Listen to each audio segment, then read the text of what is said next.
Friends friends நம்ம வாழி இந்த இந்தியாவில் எவ்வளோ மதம் இருக்குது, எவ்வளவோ கணக்கில்லாத அளவில் ஜாதி இருக்குது. ஆனால் நம்ம வாழி அந்த இந்தியாவுக்கு ஒரு ப்ராப்ளம் வரும்போது பாருங்க, ஒவ்வொரு மக்களும் எவ்வளவு துடிச்சு நிற்கணும் வெறி கொண்டு இந்தியா இந்தியா இந்தியா. அதான் நமக்குள்ள எல்லாருக்கும் உள்ளால ஓடிய இந்தியா ரத்தம். ஓகேவா? ஏன்னா பாருங்க, எனக்கு இந்த யூடியூப் சேனல்ல அந்த மெசேஜ் வருதுல்ல, அந்த மெசேஜை பார்க்கும்போது அதில் கிறிஸ்டின் கிடையாது, ஹிந்து கிடையாது, முஸ்லீம் கிடையாது, எந்த ஒரு மதம் கிடையாது, எந்த ஒரு ஜாதி கிடையாது. எல்லாரும் சார் அண்ணா இந்தியா இந்தியா இந்தியா இந்தியா இதை கேட்கும்போது மனசுக்கு அப்படி ஒரு ரொம்ப ஒரு சந்தோஷமா இருக்கு. ரொம்ப சந்தோஷம்னா நம்ம இந்தியர்னு சொல்லிய ஒரு வெறி எல்லாருக்கும் உள்ளாலையும், எல்லா மக்களுக்கு உள்ளாலையும் இருக்குன்னு சொல்லிய ஒரு வெறி. ஓகேவா?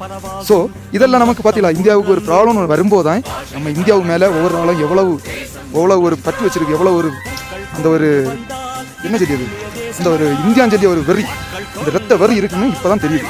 ஓகே ஃப்ரெண்ட்ஸ், நம்ம எப்போவுமே இந்த ஜாதியோ மதமோ ஒன்றும் கிடையாது, இந்தியர் அவ்வளோதான். அதுவும் நம்ம ஊருக்குள்ளால பெரிய ஆளாக இருக்கலாம், ஊருக்குள்ளால நீ எப்படி இருக்கேன்னு தெரியாது மேட்டரே கிடையாது, டிஸ்ட்ரிக்ட்ல நீ எப்படி இருக்கேன்னு மேட்டர் இல்லை, ஸ்டேட்டில் நீ எப்படி இருக்கேன்னு மேட்டர் இல்லை.